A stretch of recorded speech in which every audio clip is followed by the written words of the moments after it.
분의 확실한 두통 치료제가 되어드리겠습니다. 경제 뉴스가 연예 뉴스처럼 쉽게 들리는 그날까지. 경제브리핑 불편한 진실. 경제브리핑 불편한 진실 8월 16일 순서 시작하겠습니다. 어제 강복절이었죠? 네. 태극기들 다 하셨나 궁금해요. 어제 비가 너무 많이 와서. 달았다가 바로 내렸죠. 그러니까요. 아니 우리 딸은요 태극기 왜 안 다냐는 거예요. 그래서 비가 너무 많이 와서 태극기 젖으면 어떻게 하냐 했더니만 우리 딸이 어떻게 했는 줄 아세요? 네. 자기가 태극기를 직접 그린 거야. 도화지에. 그래가지고 그거라도 붙여야 되겠다. 어허. 너무나 기특하지 않습니까? 왠지 나중에 독립운동을 할 것 같아요. 그래서인가 어제 저희가 문재인 대통령이 광복절 경축사에 참석하신 장면을 TV로 같이 봤거든요. 네. 거기서 문 대통령이 이런 얘기를 하셨죠. 독립운동을 하면 3대가 망한다는 말이 있다. 그렇죠. 이 얘기를 우리 애들이 듣더니만 아빠 왜 독립운동했는데 3대가 망해요? 이런 얘기를 물어보는 거야. 참 진짜 이걸 뭐라고 설명해야 될지. 간단하잖아요. 친일파가 득세하고 있으니까. 그렇긴 한데 이게 초등학생한테 그 설명을 제대로 해주기가 어렵잖아요. 그러면 어른들은 그동안에 뭐 했느냐. 친일파들 저렇게 설칠 때까지 이런 얘기가 나오는데. 미안하다. 멍 때리고 있었다. 그러니까요. 제가 참 설명하기가 힘들었어요. 아무튼요, 여러분들도 많이 어제 들으셨겠지만 문 대통령이 이런 얘기 하셨죠. 독립운동가들을 최고의 존경과 예의로 보답하겠다. 독립운동가의 3대까지 예우하고 자녀와 손자 전원의 생활 안정을 지원해서 국가에 헌신하면 3대까지 대접받는다는 인식을 심겠다. 이 얘기를 하셨잖아요. 문 대통령이 이렇게 얘기해 주셔서 진짜 애들한테 할 말이 생겼어. 고맙다는 생각이 들더라고요. 그래야 이 3대 후손이 조상이 돌봤어 이런 얘기 할 거 아니야. 그러니까요. 애들한테 할 말이 생겼다는 생각이 듭니다. 아무튼요. 어제 얘기 중에 저는 이 대목도 되게 기억에 남더라고요. 뭐냐면요. 독립운동가 후손이 예우받지 못하는 현실. 이거를요. 임청각에 비유하셨더라고요. 네. 그래서 저는 임청각이란 독립운동가가 있구나. 이 생각을 했었거든요. 저는 임청아는 아는데. 저도 비슷한 생각을 했어요. 근데 그게 아니라 임청각이 뭐냐면요. 대한민국 초대 국무령을 지낸 석주 이상용 선생. 이분이 건국훈장 독립장을 받으신 분이시거든요. 이분의 생가라고 합니다. 네. 생가의 이름이 임청각이에요. 사람 이름이 아니라요. 근데 왜 임청각을 얘기하셨냐면요. 여기에서 9분의 독립투사가 나오셨대요. 그래서 고성 이씨 가문의 종택이라고 합니다. 그럼 고성에 있나요? 그건 잘 모르겠는데요. 고성이 경북 고성에 있나요? 위치까지는 제가 안 찾아봤어요. 고성 이씨라고 고성에만 사시진 않잖아요. 경남인 것 같기도 하고요. 그러니까 이거 정확히 모르네요. 아무튼요. 이상용 선생님 여러분들 교과서에서 많이 보셨을 테지만 어떤 분인가 잠시 설명드리자면요. 경술국치 이듬해 임청각 등 전 재산을요. 정리를 하셨대요. 그리고 식솔들과 함께 만주로 망명길에 오르셔서 만주 무장독립운동의 산실인 신흥무관학교 아시죠? 네. 이거를 세우신 분입니다. 그리고 이렇게 독립을 위해 헌신했었지만 조국 해방을 보지 못하고요. 안타깝게도 1932년 만주에서 숨을 거두셨다고 해요. 그런데 이 이상용 선생님이 얼마나 독립운동을 열심히 했었는지 일제한테는 눈에 가시 아니겠습니까? 이상용 선생님에 대한 보복을 일제가 너무 이건 치사해 이런 치사한 짓까지 했더라고요. 뭐냐면요. 임청각을 관통하는 철도를 냈다는 거예요. 그래서 이 때문에 이 임청각이요. 99칸이라 되는 대저택이라고 합니다. 근데 임청각이요. 지금은 반토막이 돼서 50칸만 남아있대요. 일제 진짜 치사하죠? 또 임청각 등 전 재산을 처분한 이상용 선생님의 후손들. 이분들 어떻게 됐을까? 그전에는 99칸짜리 대저택에 사시던 그런 집안이었는데 독립운동을 한 다음에 극심한 가난에 시달리셨다고 합니다. 특히 일제강점기에 탄압받은 것은 물론이거니와 광복 이후에도 똑같았다는 거예요. 이승만 정권으로부터 니네 빨갱이지 이렇게 탄압을 받았다는 거죠. 이로 인해 후손들은요. 거리에 내몰린 분들도 계시고요. 심지어는 고아원에 맡겨지는 경우도 있었다고 합니다.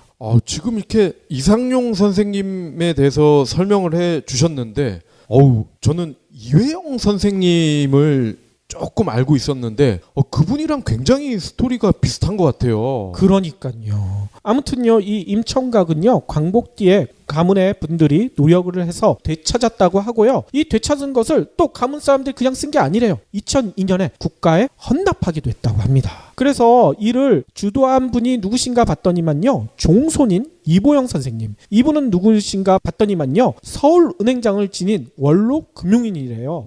그리고 이 친손자가 누군지 아세요? 그 유명한 분. 글쎄요. 이 친손자가요, 삼시세끼에 나오는 그 유명한 분 계시죠? 설마 이서진? 맞습니다. 배우 이서진 씨래요. 오. 대단하지 않습니까? 아무튼요, 문 대통령은요, 어제 임청각에 대해 이런 얘기를 하셨대요. 무려 9분의 독립투사를 배출한 독립운동의 산실이고 대한민국 노블리즈 오블리제를 상징하는 공간이다. 이렇게 소개하셨다는 거죠. 아무튼요, 우리가 광복절을 맞아 문 대통령이 우리를 다시 일깨워주는 것 같아요. 일제 잔재, 친일파의 적폐가 아직도 남아있다. 이거를 우리가 어떻게든 빨리 없애고요. 독립운동으로 하면 3대가 망하는 게 아니라 3대가 흥하는 그런 세상이 빨리 다가와야 되지 않을까, 이런 생각이 들어요. 그래야 우리 애들한테도 자랑스럽게 진짜 태극기 거는 것뿐만 아니라 마음속으로 진짜 행동으로 애국을 할 수 있게 애들한테 얘기를 할 수가 있겠죠. 그렇죠. 저의 짧은 지식으로도 독립운동가 중에 그나마 사람답게 살고 있는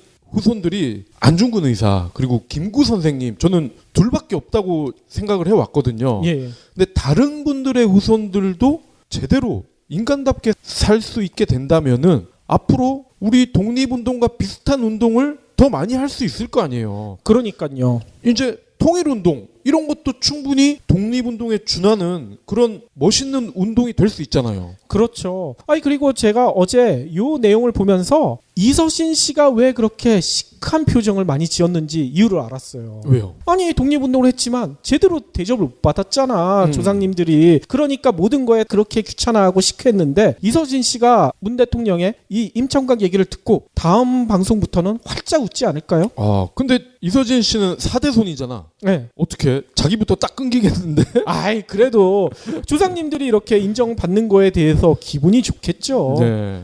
이서진 씨가 이런 대단한 집안 분인 거 처음 알았어요. 네. 그래서 이게 이 어떤 조상님에 대한 정신, 이게 DNA가 그대로 후손들한테 이어지잖아요. 제가 알기로는 이서진 씨의 아버님이 국내에서 내노라 하는 그런 CEO시거든요. 아, 그래요. 할아버지만 원로 금융인이 아니라 어머님도 그럼요. 대단하신 분이시죠. 그렇습니다. 아, 그렇군요. 이게 물론 뭐 몸이나 경제적으로 힘들 수도 있지만 이렇게 정신적으로 워낙 튼튼한 가문이다 보니까 잘 될 수밖에 없는 것 같아요. 그렇죠. 그러면 오늘 꼭 챙겨야 할 경제 브리핑. 주말 내내 여러분들 이것 때문에 난리가 나셨을 거예요. 아, 짜증나더라고요. 계란 먹어도 되나 말아도 되나. 네. 지금 냉장고에 있는 계란 그 공팔이 들어가 있는지 안 들어가 있는지 이거 찾느라고 난리가 났어요. 우리 집도 그러더라고요. 네. 근데 우리 집은 예전에 저희가 방송에서 한번 말씀을 드렸었을 거예요. 뭐냐면 우리는 동물복지 그 계란을 먹거든요. 저는 처음 봤거든요. 동물복지 계란은 그냥 동물복지 계란이라고만 써져 있지 08 뭐 이런 번호가 안 붙어 있더라고요. 그래서 우리는 어제 과감히 그 계란 다 먹어버렸죠. 네. 저도 그래서 그 뒤로는 동물복지 마크가 있는 것만 사고 있는데 어허. 뭐 알고 봤더니 거기에도 뭐가 들어갔다고 그러던데. 그래요? 예, 별 차이가 없다고 하더라고요. 그렇군요. 아무튼요, 여러분들 다들 알고 계시겠지만요, 살충제 계란 파동이 계속되고 있는데 오늘 강원도 철원과 경기도 양주 산란계 농가에서도요 살충제가 나왔다고 밝혀졌습니다. 농림축산식품부가 밝힌 바에 따르면요, 전국 모든 산란계 사육 농가 가운데 243곳에 대해서 1차 조사를 실시했대요. 그랬더니 강원도 철원에 있는 5만 5천 마리 규모의 농장에서 생산한 계란에서 닭의 사용이 금지된 살충제 피프로닐 성분이 검출됐다고 합니다. 또 경기도 양주에 있는 2만 3천 마리 규모의 농가 계란에서도요, 닭 진드기 박멸용으로 사용되는 살충제인 비펜트린이 기준치를 초과해서 검출됐대요. 아무튼요, 다행인 것은요, 233곳 중 나머지 241곳은 적합 판정을 받아서요, 이날부터 증명서를 발급해 정상 유통할 방침이라고 합니다. 예, 제가 어제 마침 이 사당동에 있는 홈플러스에 갔었거든요. 야, 진짜 계란이 싹 빠졌더라고요. 그러니까요. 계란 안 팔고 또 미리 사신 분들한테는 환불도 해주겠다. 마트에서는 그러고 있다고 하잖아요. 근데 제가 놀랬던 것은요. 이런 계란 파동이 이번이 아니라 훨씬 전에 나올 수도 있었다는 얘기가 있어요. 그게 무슨 소리예요? 뭔 얘기냐면요. 벌써 이 살충제 계란 이 문제가 커질 수가 있다. 지난해 국감에서 이런 얘기가 나왔다고 하더라고요. 에이? 지난해 10월 국정감사가 있었잖아요. 당시 기동민 더불어민주당 의원이요. 이런 얘기를 했어요. 살충제 여름 같은 경우 2주에 한 번씩 게살을 비우지 않은 채 닭들에게 뿌려야 된다는 이야기가 있어요. 계란이 얼마나 오염됐는지 아무도 모릅니다. 이런 얘기를 하셨거든요. 이 얘기가 나오자마자 당시 정부에서 박근혜 정부였죠. 정부에서 어떻게 했는지 아세요? 이거 우리가 조사해 보겠다. 근데 조사를 했는데 별 문제가 없었대. 실제로요. 국감 이후 60곳의 계란을 검사했는데 유해 성분이 하나도 나오지 않았다. 당시 정부에서는 그렇게 밝혔거든요. 하긴 한 거예요? 그 모르죠. 했다고 하니까 뿐만 아닙니다. 올 봄에도요. 친환경 농장과 계란 800곳을 조사했는데 결과는 뭐라고 나왔는지 아세요? 아무런 유해 성분이 없다. 이랬다는 거죠. 그런데 이번에 유럽 계란 파동이 발생하니까 대대적인 조사를 했는데 하자마자 3곳에서 살충제 성분이 나왔고 현재까지 5곳에서 살충제 계란이 나온 것으로 밝혀졌잖아요. 이게 뭡니까? 이 기동민 의원은 이름 그대로 기동력이 아주 뛰어나신 분 같아요. 그런가요? 아무튼요, 저는 여기서 이런 얘기를 드리고 싶어요. 예전 정부, 박근혜 정부 시절 이 조사했다고 했잖아요. 누가 이런 엉터리 조사했는지 이거 반드시 밝혀내야 됩니다. 이게 적폐 세력 아니겠습니까? 다음 소식입니다. 정부가 저소득층의 이동통신비를 11,000원을 연내 추가 감면한다고 합니다. 그래요? 예, 이에 따라서 생계의료급여 수급자는 월 최대 33,500원까지, 주거교육급여 차상위 계층은 21,500원까지 감면을 받을 수 있게 됐습니다. 16일 과학기술정보통신부는요. 저소득층 이동전화 요금 감면을 확대하는 내용의 고시 개정안을 행정예고했습니다. 이번 고시 개정은요. 6월 22일 정위에서 발표한 취약계층 요금 감면 확대 방안 중에 기존 감면 대상인 저소득층의 요금 감면 수준을 11,000원을 확대하는 작업입니다. 그렇군요. 제도 개편이 끝나면요. 생계의료급여 수급자는 선택한 요금제의 월정액에서 26,000원까지 감면을 받게 되고요. 추가 통화료 50% 감면을 적용하면 월 최대 33,500원까지 아낄 수가 있는 거죠. 그렇군요. 주거교육급여 수급자 그리고 차상위 계층은 월정액 11,000원 감면과 추가 이용료 35%를 감면받을 수가 있기 때문에 월 최대 21,500원을 감면받을 수가 있습니다. 아니 이렇게 감면받으려면 따로 신청을 해야 되나요? 예. 기존 감면을 수혜받고 있지 않은 감면 대상자는요. 별도의 신청이 필요하다고 합니다. 별도의 증빙 서류는 없어도 되고요. 신분증을 지참하셔서 가까운 이통사 대리점을 방문하시면 됩니다. 아하. 아니 근데 뭐 이게 나쁜 소식은 아니잖아요. 반갑긴 한데 예. 우리 같은 일반 서민들, 예. 일반 서민들에 대한 통신비 감면은 없나요? 물론 해주면 좋긴 한데 제가 볼 때 가장 현실적인 거는 기본요. 요것만 없애줘도 부담이 덜 가죠. 그러니까요. 아니 근데 통신 3사가 막 합작해가지고 절대 안 된다 이러고 버티고 있으니까. 그러면 전파를 회수하면 됩니다. 그런가요? 예, 그러면 깨갱하니까 쫄지 마세요. 그렇죠.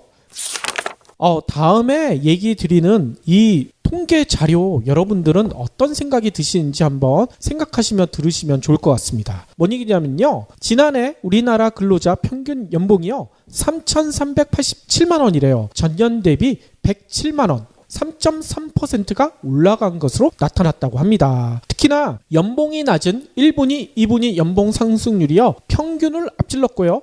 중소기업과 대기업 연봉 격차도 다소 줄어들었다고 합니다.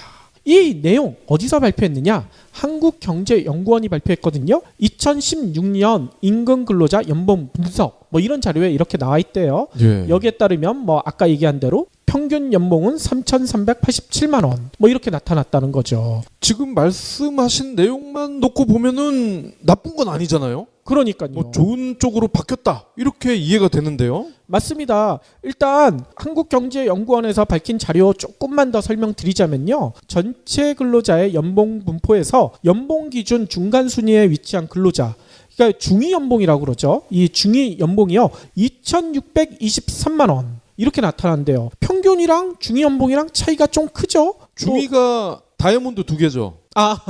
예. 그 군대 계급에선 그렇게 나오죠. 예, 대위 연봉도 궁금한데요. 아직인 거 여러분들 다 알고 계시죠? 중위 연봉이란 것은요.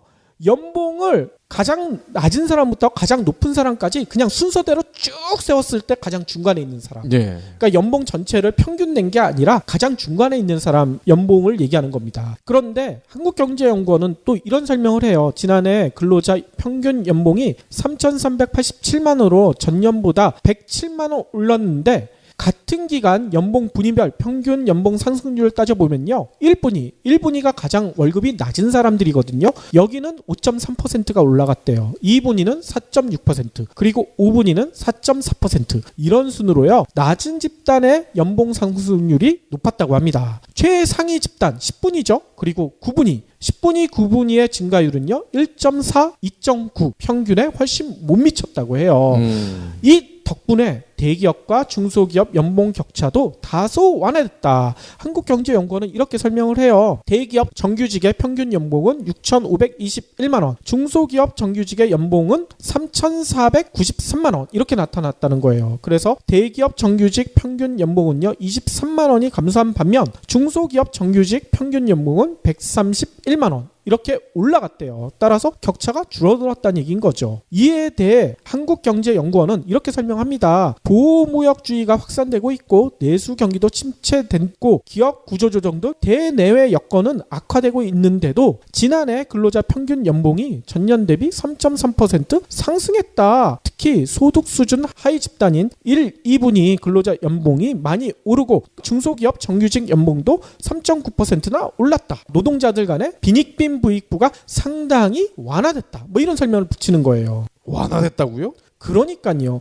여러분들 생각을 해보세요. 증가율로 따졌을 때는 그렇게 나타나죠. 그러면 증가액으로 한번 따져보겠습니다. 이거는요. 기존 언론에서 얘기하는 게 아닙니다. 제가 한번 따져봤더니만요. 증가액으로 따지면요. 하위권은 많이 올랐다고 했잖아요. 근데 15만 원. 상위권 얼마가 올랐는 줄 알아요? 1,000만 원 가까이가 올랐어요. 그렇겠죠. 이런데 격차가 줄어들었다고 얘기할 수가 있을까요? 네. 워낙 적게 받는 사람들은 퍼센테이지가 아무리 올라도 그 금액이 크게 달라지지 않죠. 하지만 원래 많이 받던 사람들은 퍼센테이지가 조금만 올라도 엄청나게 금액으로는 많이 오르는 거죠. 그렇죠. 이렇게 빈익빈 부익부가 극심하다는 것은 여기를 봐도 알 수가 있어요. 평균 연봉이랑 중위 연봉의 격차 거의 700만 원 가까이가 나잖아요. 예. 이게 빈익빈 부익부가 거의 없다고 하면 평균 연봉이나 중위 연봉이나 비슷해야지 정상 아닙니까? 근데 중위 연봉이 평균 연봉보다 700만 원이 적어. 이게 뭘 나타낼까요?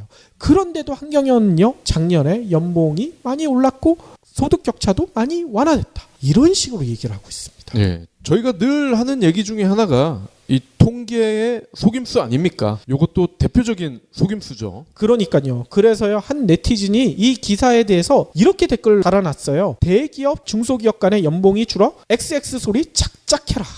뭐 그냥 하시죠. 뭐 미친 소리.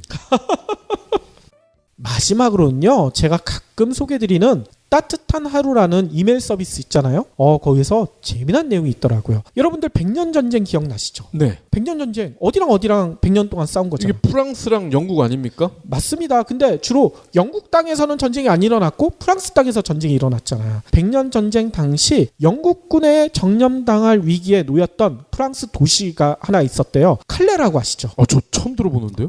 칼레가 예전에 칼레의 기적이라고 못 들어보셨어요? 못 들어봤어요. 칼레 팀이 이게 하위 리그에 있는 팀이었거든요. 근데 아마추어 프로 가리지 않고 각 나라에서 경기하는 게 있죠. 네. FA컵이라고. 이 FA컵에서 칼레가 우승을 했었잖아요. 그래서 칼레의 기적이라고 불리는 그런 팀이 있는 그 도시예요. 근데 이 칼레가요, 영국군의 거센 공격을 막아내려고 노력을 했지만 결국 항복하고 말았다고 합니다. 그래가지고 영국 에드워드 왕 3세에게 자비를 구하는 칼레시의 항복 사절단이 갔다는 거예요. 근데 에드워드 3세는 이 칼레 도시 정복하기 위해서 자기도 많이 희생했을 거 아니에요. 조건을 얘기했겠죠. 내가 항복은 들어주겠지만 이런 조건을 니네가 따라야 된다. 뭐냐? 모든 칼레 시민의 생명은 살려주겠다. 보장해주겠다. 하지만 누군가가 그동안의 영국군의 반항에 온 거에 대한 책임을 져야 한다.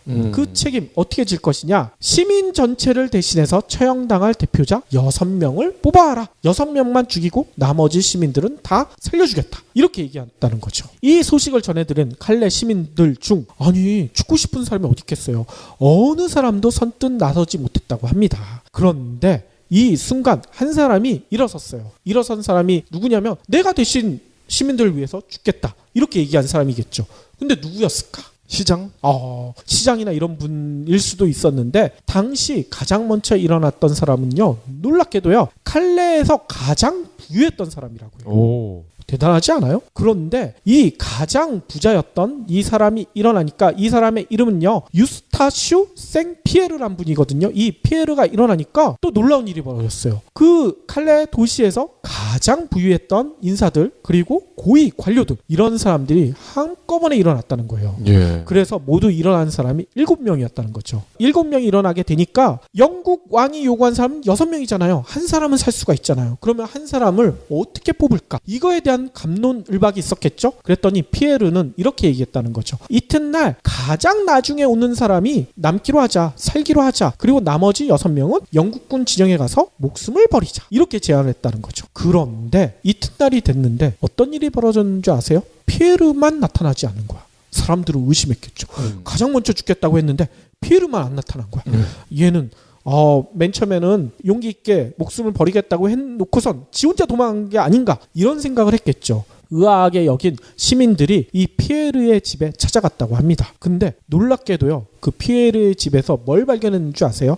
스스로 목숨을 끊은 피에르를 발견했다는 거죠. 피에르는 왜 이렇게 했을까? 나머지 6명의 마음에도 살기를 바랄 마음이 있을 거 아니에요? 이 마음이 꿈틀거릴 것을 우려해서 스스로 피에르가 먼저 목숨을 끊었다는 겁니다. 그러면 남은 6명이 다 가야 되는 거예요? 그렇죠. 한 명은 살 수 있는 거잖아요. 그러니까요. 근데 누구 한 명만 살리기가 참 뭐했다는 얘기 아니겠어요. 그래서요. 결국은요. 일어났던 사람 7명 중 피에르는 먼저 목숨을 버렸으니까 나머지 6명이 담대한 태도로 교수대로 향했다고 해요. 그런데 그 소식을 영국에서도 들었겠죠. 영국의 왕비가 이 소식을 들은 거예요. 그래서 영국의 왕비가 어떻게 했냐면 처형을 만류하고 나섰다고 합니다. 영국한테 이렇게 얘기했다는 거죠. 마침 그 왕비가 임신 중이었다는 거예요. 왕한테 자기 뱃속에 있는 아기에게 사랑을 베푼다는 마음으로 그들에게 관용을 베풀어주면 어떻겠습니까? 먼저 피에르는 목숨까지 버리지 않았습니까?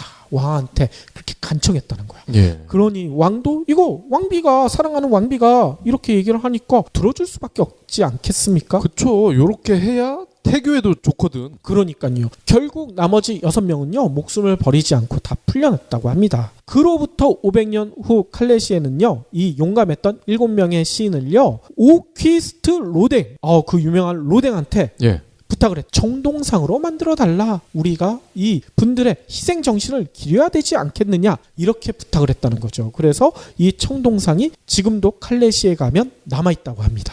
여러분들 어떤 생각이 드세요? 진짜 사회 고위층이 져야 할 도덕적 의무 노블리스 오블리주 이거를 칼레시의 7분이 보여준 거 아니겠습니까? 그렇죠. 아까 오프닝에서 얘기했던 그 임청각의 이상용 선생님의 가문 똑같은 모습이 아닐까 이런 생각이 들어요. 자, 그런데 과연 지금 이러한 일이 우리에게 일어난다면은 과연 우리나라에선 누가 노블리스 오블리주를 솔선수범할 수 있을까? 요거를 한번 상상해 보는 것도 의미가 있을 것 같아요. 그러니까요. 저는 일부 수구 보수에서 이런 얘기들을 하죠. 북한 핵 위협 때문에 우리도 핵무장해야 된다. 말로만 그러지 말고요. 지네 자손들, 지네 스스로 군대에 가가지고 진짜 우리나라를 지키겠다. 이렇게 얘기하면서 그 얘기하면 난 받아들일 수 있지만 그 사람들, 자손들 보면 다 군대 면제받았죠? 스스로도 군대 갔다 오지 않은 의원들이나 그런 사회 지도층들이 그런 얘기를 하잖아. 네. 그 얘기를 국민들이 어떻게 받아들이겠습니까? 오히려 서민들보다 못하죠.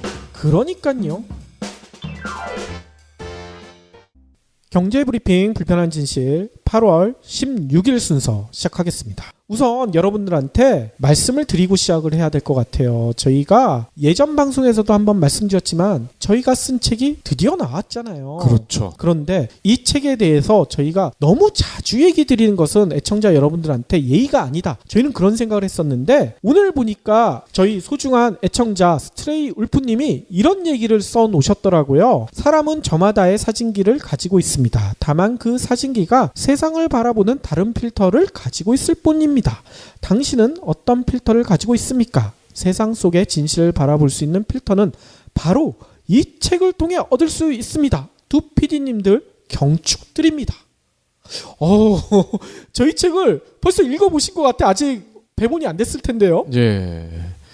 뭐 예스24나 알라딘 서점 들어가 보니까요, 이 출판사 분들이 저희 책에 대한 상세한 정보를 이미 다 이렇게 올려놓으셨더라고요. 그러니까요. 아무튼 스트레이 울프님이요, 이런 부탁까지 하셨어요. 공지사항에도 써놓고요, PR 좀 하십시오. 사이보스도 아니신데 드러내야 하지 않겠습니까? 이런 얘기를 하시더라고요. 네. 그래서 저희가 이 스트레이 울프님의 말씀에 용기를 얻어 지금부터 본격적인 구걸 방송을 한번 해볼까 합니다. 아, 구걸 방송이에요? 그렇죠. 저희 책 좀 많이 관심을 가져주시고 사주시고 또 주변에 홍보도 해주시고 이렇게 부탁을 좀 드려야 되지 않을까 이런 생각이 들어요. 예. 그러면 구걸을 한번 용기를 내서 해볼까요? 그러니까요. 혹시 뭐 저희 방송이 좀 듣기가 껄끄럽다 이런 생각이 드시는 분이 계신다면 뭐 지금부터 안 들으셔도 됩니다. 뭐 저희가 국어를 하지만 이게 참 그래요. 이걸 뭐라고 표현해야 될지 모르겠지만 여러분들한테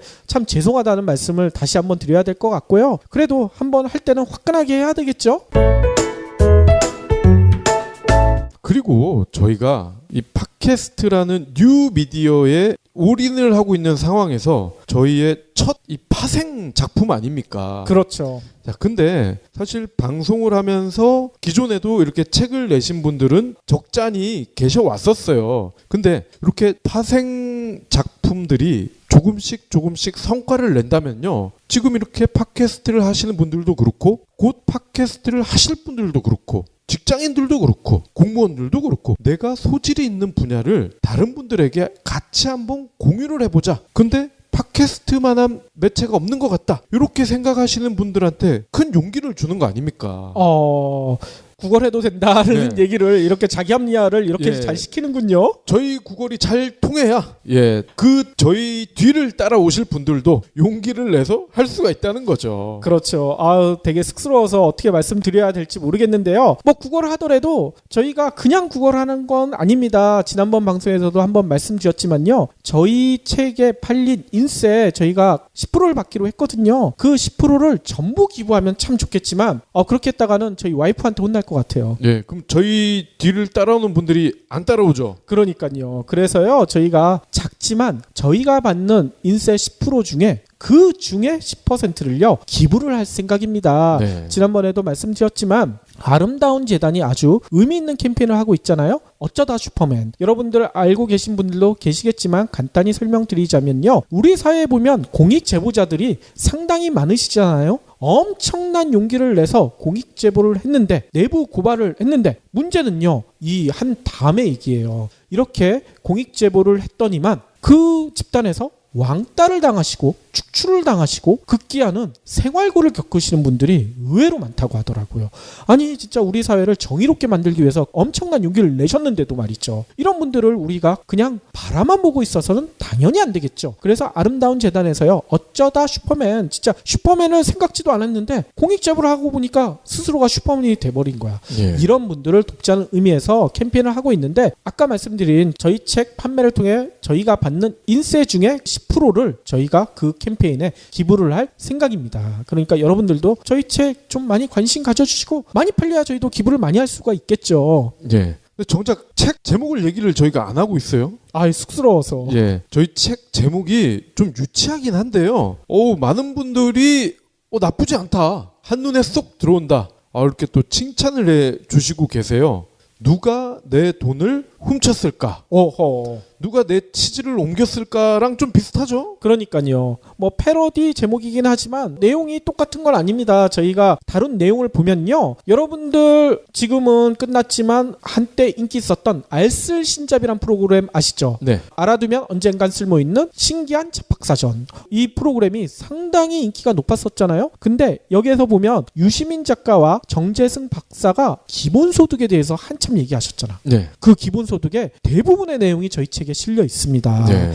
그렇죠. 알쓸신잡이 저희가 네이버에서 하는 알아두면 언젠간 써먹는 교양 필수 IT라고 하는 IT 방송 이름을 차용한 것 같다. 물론 농담처럼 말씀을 많이 드렸었는데 그러니까 그 내용까지 차용을 하신 거 아니에요? 아니 나영석 PD 그렇게 안 봤는데 네. 제목만 차용하지 내용까지 차용하면 이건 너무한데요? 예, 물론 농담입니다. 예.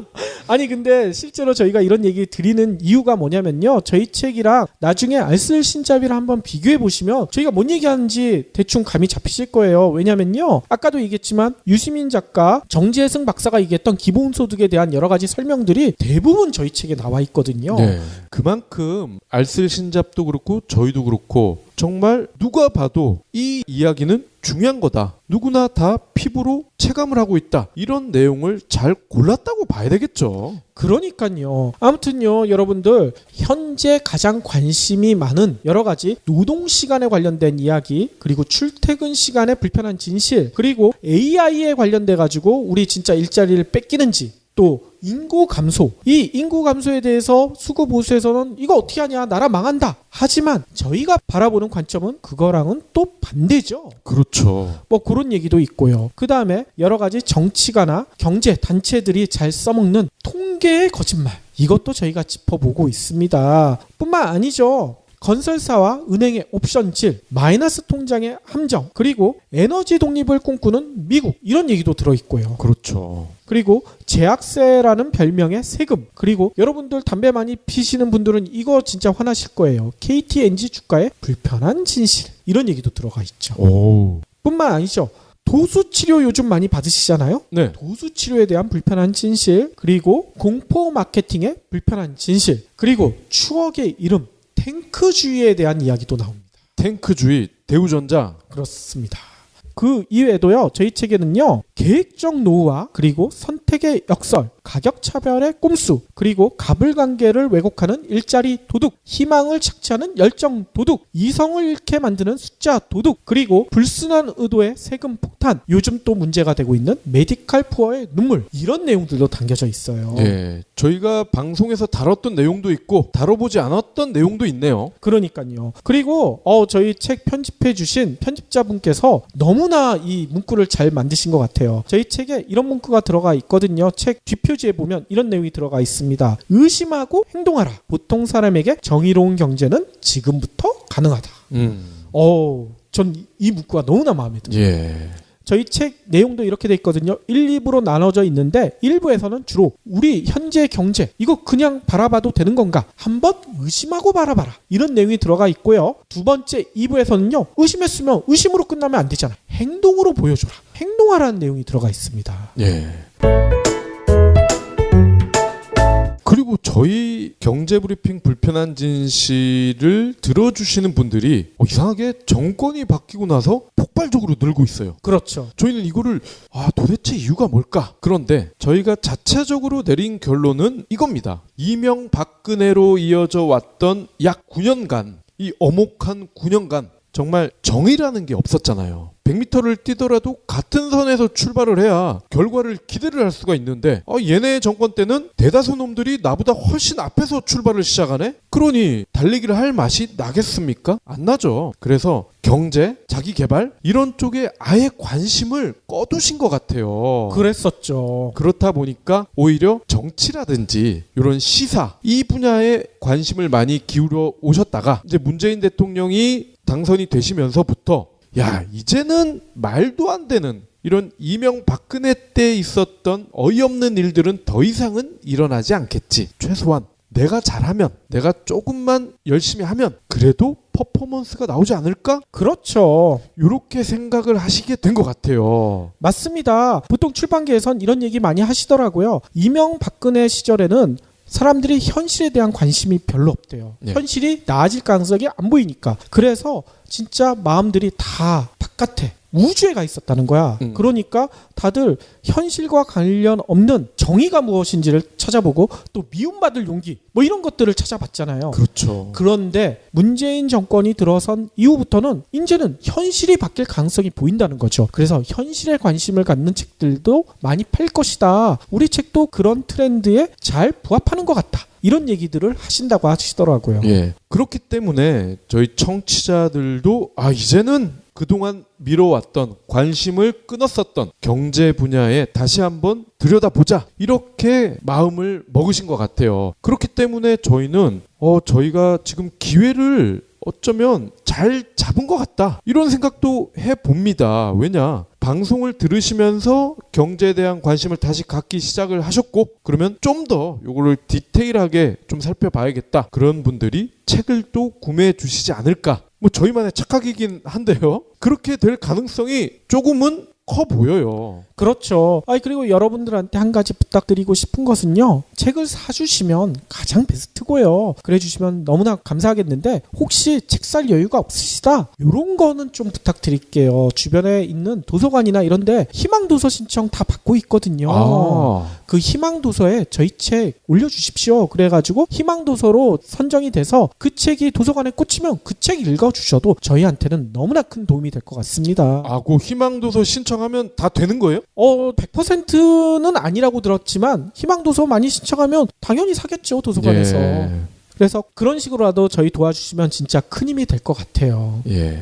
그러면 본격적으로 저희가 책 얘기를 해봐야 될 것 같은데 오늘은요 책에 대한 내용을 얘기하기보다는 저희가 이 책을 왜 쓰게 됐는지 그 이유를 알려드려야 될 것 같아요. 그래야지 여러분들도 이 책 이런 의미가 있는 책이구나, 이거 사서 봐야 되겠다 이런 생각이 들지 않겠어요? 그렇죠. 자, 그러면요 저희 책의 프롤로그, 여기에 사실 저희 책이 왜 만들어졌는지 대략적인 배경이 등장하지 않습니까? 그렇죠. 예, 그래서 프롤로그를 잠깐 소개를 드리려고 합니다.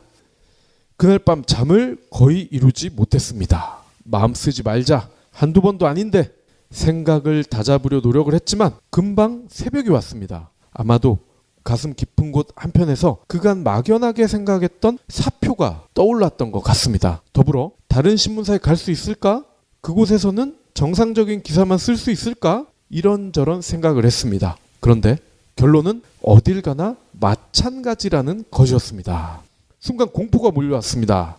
다른 직종과 달리 기자는 사업을 했을 때 실패할 가능성이 가장 큰 순진하기 그지없는 족속이기 때문이죠. 기자는 기사를 쓰는 것 외에는 물건이나 서비스를 만들지도 않는, 말 그대로 중간에서 다른 사람들의 이야기를 전달할 뿐인 사람들입니다. 스스로 할 수 있는 게 많지 않다는 뜻이죠. 맛집을 취재를 했지만 맛있는 음식을 만들지도 친절하게 손님을 응대하기도 어렵습니다. 아시아 홈런왕 이승엽과 수차례 대화도 해봤지만 스스로는 홈런은커녕 내안타 치기도 버겁습니다. 나도 기자에 불과한데 무슨 용 빼는 재주가 있는 것도 아니고, 지금도 기자로 살고 있는 분들께는 정말 죄송하지만 더 이상 신문사라는 조직에서 버틸 자신이 없었습니다. 기자로 버틸 수 있는 인내심도 바닥이 났습니다. 독자가 아닌 다른 목적을 위해 글을 쓴다는 게 두려워졌습니다. 기자로 살아온 14년이 후회가 된 게 그때가 처음이었습니다. 근데 출근할 무렵 어떤 생각을 하자 피곤함이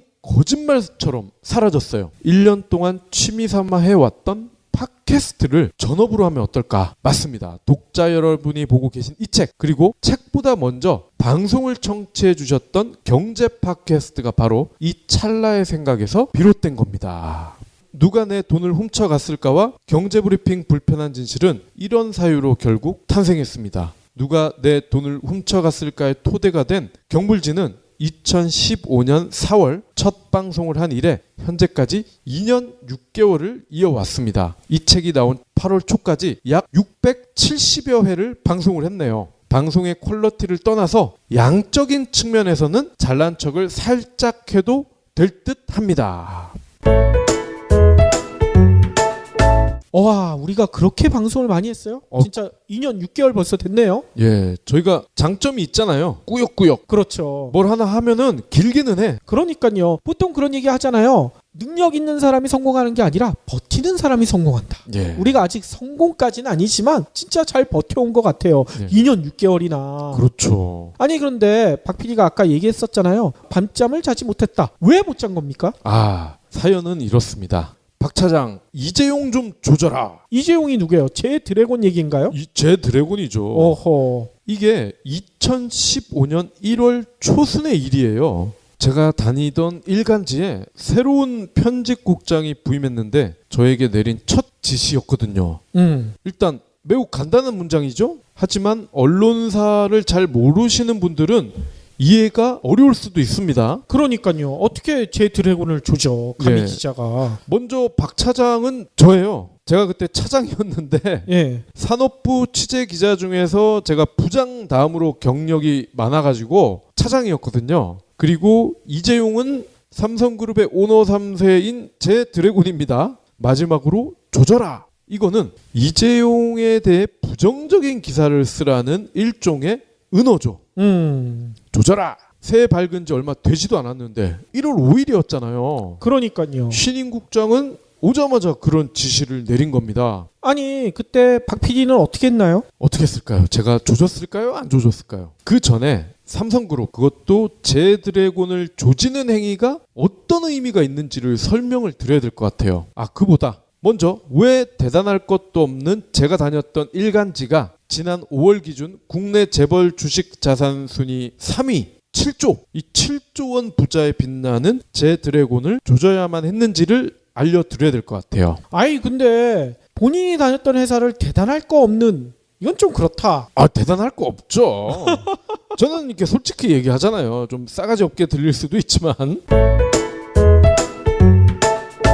일간지, 즉 매일 나오는 신문은 사실상 광고 수입으로 운영이 되잖아요. 그렇죠. 특히나 박 PD랑 제가 있었던 신문은 100% 광고 수입이었죠. 예, 요즘처럼 모바일과 인터넷으로 정보를 소비하는 세상에서 신문 역할이 갈수록 줄어들고 급기야 경영에 큰 어려움을 겪고 있거든요. 신문에 광고를 해왔던 기업 입장에서도 광고를 할 이유가 점점 없어지고 있어요. 돈을 내고 광고를 해봤자 아무도 안 보거든. 그러니까. 이때 일간지에서는 무리수를 둡니다.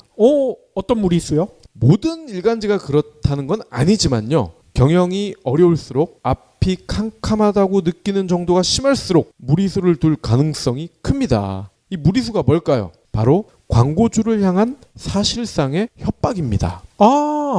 신문과 기자가 어떻게 광고주를 협박할 수 있느냐? 반문을 하실 수 있지만 그게 현실입니다. 협박의 사전적 의미 찾아봤더니 겁을 주며 압력을 가해 남에게 억지로 어떤 일을 하도록 함. 즉 신문사에서는 기업에 해가 될 수 있는 기사를 쓸 수 있다는 것을 미리 알리거나 이미 기사를 쓴 다음에 그 기사를 지우거나 수정하는 조건으로 광고비를 받습니다. 협박 맞죠? 그렇죠. 그럼 제 드래곤 조직위가 갖는 의미가 뭘까? 삼성그룹에는 수많은 계열사가 있죠. 각 계열사에서 내놓는 제품, 서비스 엄청 많습니다. 상식적으로 생각했을 때 기업의 부정적인 기사를 쓴다고 하면 보통 이런 생각하실 거예요. 삼성의 제품이나 서비스를 물고 늘어지겠구나. 예를 들어 삼성의 스마트폰 갤럭시 S8에서 하자가 발생했다더라.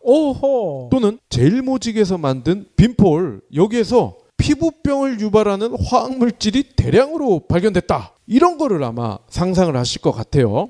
실제로 이랬다는 얘기는 아니죠? 아닙니다. 그런데 왜 제품이 아닌 서비스가 아닌 제 드래곤을 겨냥을 할까요? 압력을 가한 다음에 억지로 어떤 일을 하도록 하는 메커니즘, 여기에서 오너 일가를 부정적으로 묘사하는 일만큼 확실한 게 없거든요.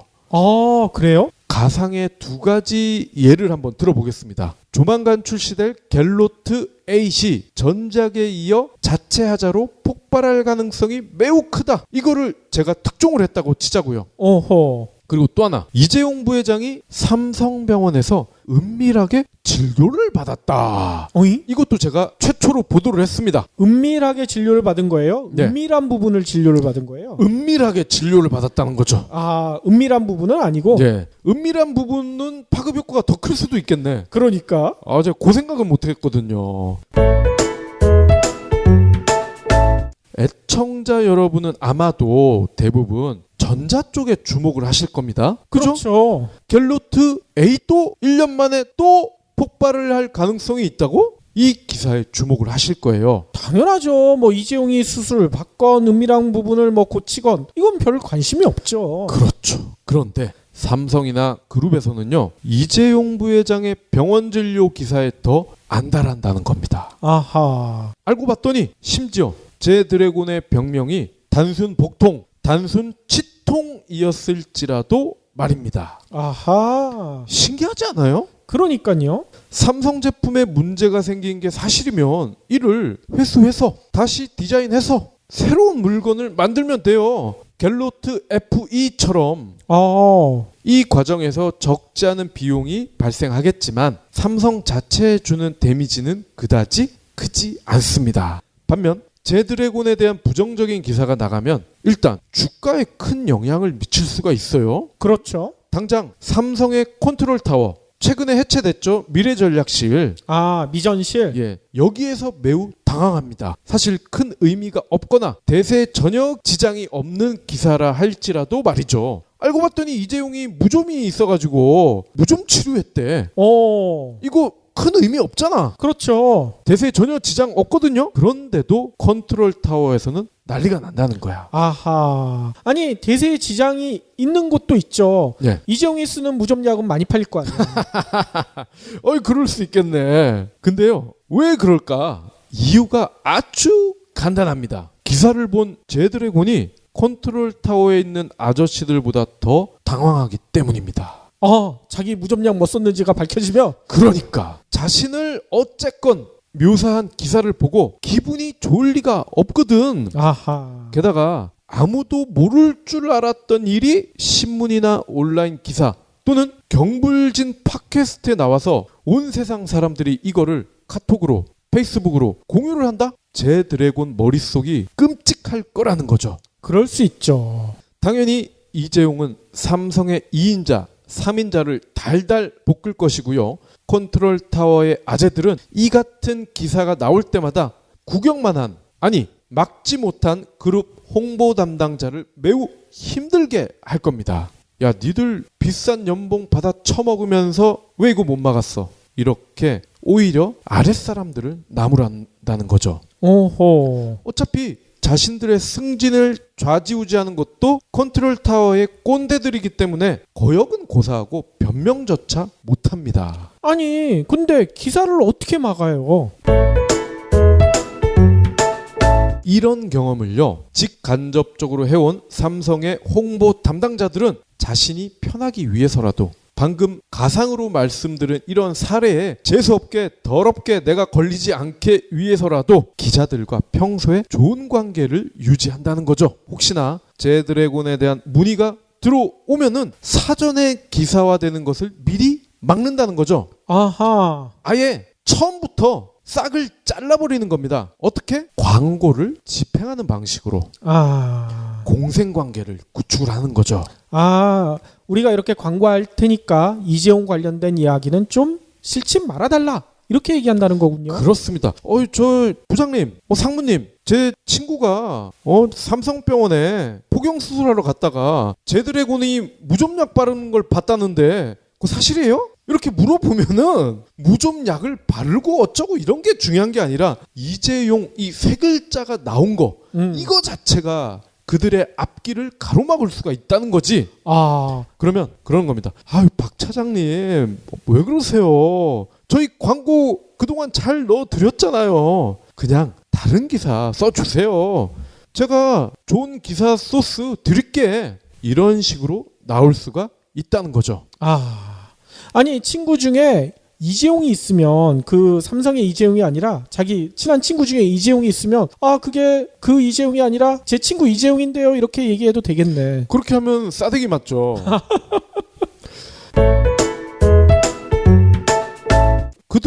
왜 그런 니즈가 있는지 아마 공감이 되셨을 것 같은데 거기다가 그들은요 그 광고를 자기 돈으로 하지 않습니다. 삼성그룹의 돈으로 합니다. 오, 자기 돈 나가는 게 아니니까 금전적인 손해 볼 것도 없고요.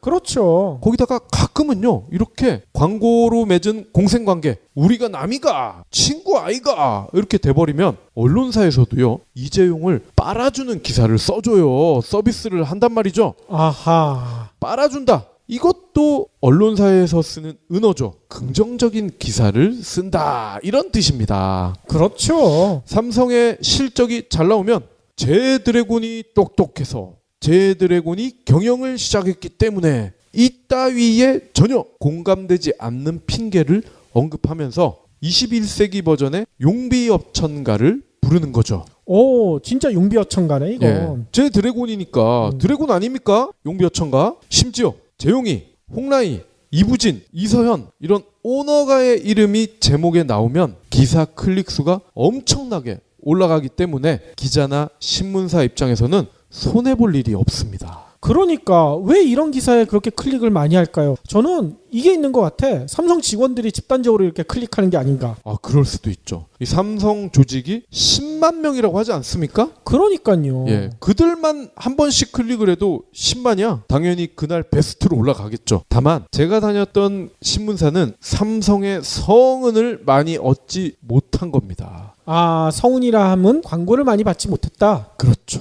이를 불쾌하게 여긴 신임 국장이 저를 앞세워서 도발을 한 거죠. 오호. 자, 그럼 저의 최종 선택은 무엇이었을까요? 안타깝게도 저는 조직의 요구에 화답했습니다. 기자 이전에 월급쟁이라는 사실을 애써 부각시켰고요. 제 스스로.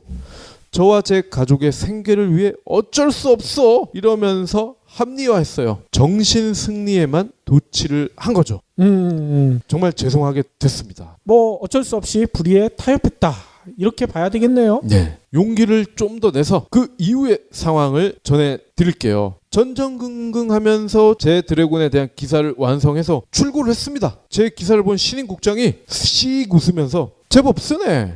단 한마디만 하고 신문 1면에 올렸어요. 아, 다행히 기사가 나간 다음날 삼성그룹 측에서는 별다른 반응이 없었어요. 어이? 왜요? 아마도 신임 국장이 부임했다는 사실 그리고 자신들을 길들이기 위해서 맛보기용으로 이런 기사를 만들었다. 이러한 점을 잘 알고 있었을 겁니다. 그랬겠죠. 문제는 시대착오적인 이 국장이 일주일 만에 또 같은 요구를 해온 거예요. 아, 또 조지래요? 박 차장, 이재용 한 번 더 가자. 가긴 어딜 가. 나는 집에 가야 되는데.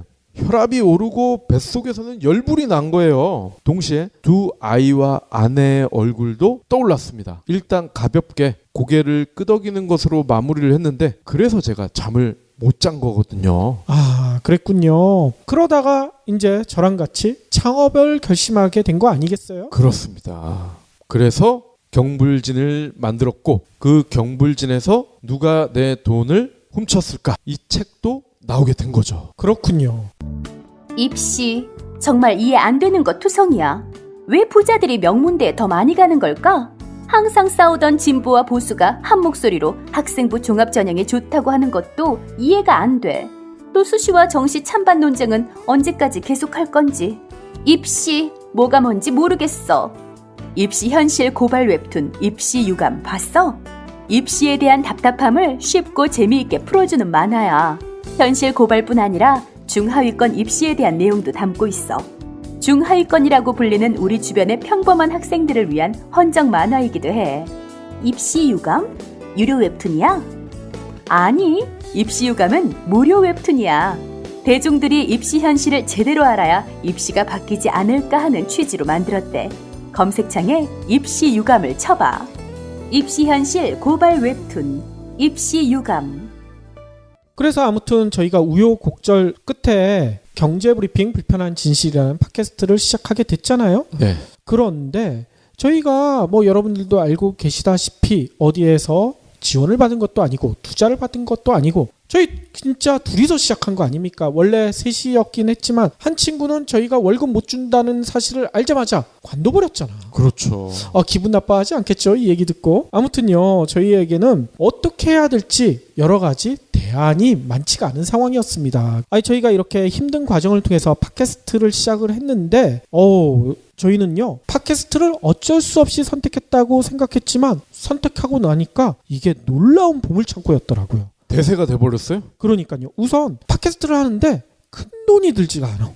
그리고 바로 시작할 수가 있더라고요. 뭐 팟빵이라든지 파티라든지 플랫폼이 다 갖춰져 있기 때문에 녹음만 하면 바로 방송을 시작할 수가 있는 거야. 비용이 들지가 않는다는 거죠. 네.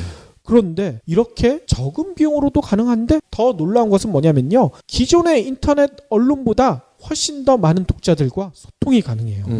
애청자들과 소통을 할 수가 있다는 거죠. 실제로요. 네이버나 카카오에 저희가 뉴스나 뭐 이런 데 하나도 노출되지 않잖아요. 그런데도 저희 애청자가 매일 5만 명이 넘어가요. 네. 많을 땐 8만 명이 되죠. 그렇죠. 요즘은 네이버 뉴스에서도 기사 한 건당 10,000클릭 나오기가 쉽지 않습니다. 그러니까요. 게다가 저희 팟캐스트를 듣고요. 자발적으로 후원해 주시는 애청자분들도 갈수록 늘어나고 있죠. 그리고 광고를 의뢰해 주는 기업들도 많이 늘어나고 있잖아요. 특히나 이런 경우도 있어요. 저희 팟캐스트를 듣고요. 창업을 결심하신 분들도 계시잖아요. 이런 분들 중에 고맙다고 광고까지 맡겨주시는 그런 고마운 창업 동지들도 여럿 생겨났잖아요. 네. 진짜 신문 기자를 할 때는 꿈도 꾸지 못했던 감동적인 소통이 팟캐스트에서는 가능하더라고요. 선후배들은 저희 몇 년 못 갈 것이다, 얼마 못 갈 것이다 이렇게 얘기했는데 무려 2년 6개월 동안이나 팟캐스트를 꿋꿋하게 유지하고 있죠. 듣기로는 내기를 하신 분들도 있었던 것 같아요. 그러니까요. 쟤들 몇 달 안에 망하나. 그런데 그분들 다 결과적으로는 진 거 아니에요? 그러니까요. 2년 반을 넘게 지금 버티고 있는데. 또 다른 보물도 있습니다. 날 것을 추구하는 팟캐스트의 특성상 과거 신문사에서는 쉽게 거론하지 못했던 불편한 진실을 지금처럼 마음 놓고 떠들 수가 있어. 그렇죠. 너무나 좋죠. 예전에 이런 얘기들 많이 했거든요. 기자들끼리 이렇게 모이면 나 이거 기사 쓰고 싶었는데 위에서 못 쓰겠어. 네. 데스크가 킬 시켰어. 이런 얘기들 많이 했었거든요. 실제로 저희도 그런 경우들이 꽤 있었죠. 왜냐면 이 업체 광고하는데 이 기사 이거 좀 그래. 위에서 데스크에서 그렇게 자르는 경우들이 상당히 많아서 그래가지고 술 먹으면서 분통 터뜨리는 그런 경우들이 많았거든요. 근데 이제는요. 그거 걱정할 필요가 없어요. 우리가 하고 싶은 대로 하면 돼요. 우리가 하고 싶은 얘기, 우리가 들은 얘기 다 허심탄회하게 이 팟캐스트를 통해서 애청자 여러분들한테 다 얘기할 수가 있어. 네. 이게 진짜 큰 보물인 것 같아요. 지금 책이 총 10장으로 돼 있잖아요. 근데 1장부터 10장까지가 정말 기존 언론에서는 감히 다루지 못하는 것들이에요. 그렇죠. 왜냐? 다루는 그 순간 그 기자는 그리고 해당 부서의 부장, 국장은 바로 모가지거든요. 그러니까 여러분들 알고 계시겠지만 저희가 아까도 얘기했던 이재용 부회장 저희가 제 드래곤이라고 부르죠. 네. 그리고 현대차의 정몽구 회장 몽구 엉아라고 부르잖아. 네. 이런 걸 기존 신문이나 기존 언론에서 할 수가 있겠습니까? 저희들만 할 수 있는 거죠. 얼마나 친숙하고 좋아요. 그러니까요. 악의가 있는 건 아니잖아. 맞습니다. 아무튼요 저희는 이 팟캐스트 경제브리핑 불편한 진실을 통해서 여러분들과 저희 애청자 여러분들 많이 만난 것도 너무나 기쁘고요. 이거를 통해서 진짜 보물 같은 누가 내 돈을 훔쳤을까까지 이어졌다는 게 너무나 기쁜 것 같아요. 네. 저는 이 두 아이를 키우고 있는데 두 아이를 낳은 다음으로 가장 기쁜 것 같아. 그러니까요. 또 셋째를 낳은 것 같은 그런 기분인데요. 그래서 저희가 그 얘기도 했었잖아요. 이번 책을 저희가 공동작업으로 쓴 첫 책인데 1년에 한 번씩은 이런 식으로 책을 써야 되지 않을까. 애청자 여러분들한테 미리 약속을 드려야 될 것 같아요. 1년에 한 권씩은 내겠다고. 네. 이렇게 선순환 구조가 갖춰지면 정말 저희 팟캐스트의 자립, 경제적인 자립이죠. 이런 것도 충분히 가능하지 않을까. 대기업 광고 받지 않아도 할 말 하면서 생활을 할 수 있는 이게 정말 바람직한 모델 아닐까요? 그렇죠.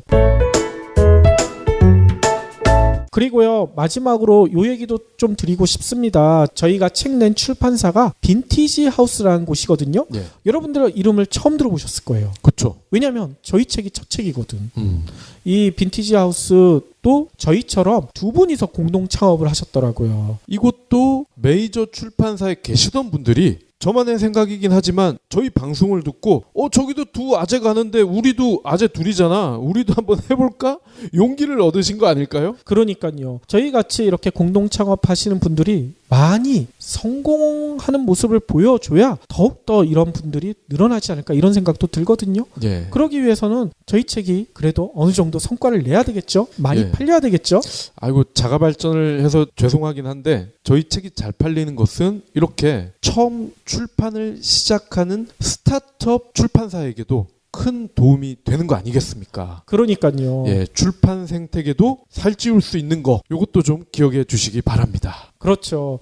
실은요, 저희가 이런 방송을 안 하고 싶었는데 출판사 대표님들이 이거 꼭 해달래요. 네. 저희도 쑥스럽지만 이렇게 방송을 한 점 애청자 여러분들한테 좀 죄송하다는 말씀 드리겠고요. 또 혹시 오늘 저희 구걸 방송이 좀 듣기가 껄끄러우셨다. 뭐 충분히 그러실 수도 있겠지만 뭐 그래도 두 아재가 그 새로운 출판사와 같이 뭔가 해보겠다는 그런 식으로 좀 불쌍하게 봐주시면 좋을 것 같아요. 예, 비주류의 무모함 이런 거를 어여쁘게 봐주셨으면 좋겠습니다. 다시 한번 부탁드리겠지만요. 뭐 저희가 이 방송하는 것 자체가 저희 책을 꼭 이렇게 한 권씩들 구매해달라 이렇게 말씀드린 건 아니고요. 구매해 주시면 베스트고요. 구매해 주시 못하시는 뭐 여러 가지 사정이 있더라도요. 주변에 있는 도서관이나 이런 데 많이 신청 부탁드리겠습니다. 신청해 주셔서 거기서 빌려보시는 것도 저희한테 큰 도움이 되거든요. 예, 그래도 돼요? 저희 책 교보나 이런 데 가서 베스트셀러 1위 그 자리에다가 몰래 올려놓고 도망가도 되나? 도망가도 되지만 그 창피함은 저희가 네. 어떻게 해드릴 수가 없네요. 그 잡히면 어쩌죠? 그러니까요. 되게 창피할 텐데. 저는 이국명인데요. 저 그러고 그냥 도망가려고. 본인이 그렇게 하겠다고요?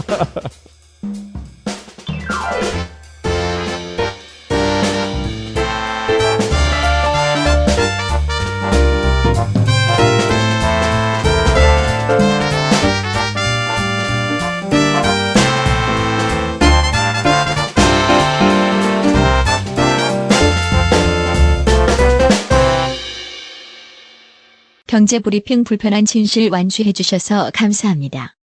하트 2첩, 댓글 남기기, 계좌 후원 등 다양한 방법으로 힘을 보태주세요. 계좌 정보는 경제브리핑 팟빵 공지 코너에 있습니다. 여러분의 응원, 콘텐츠로 보답하겠습니다.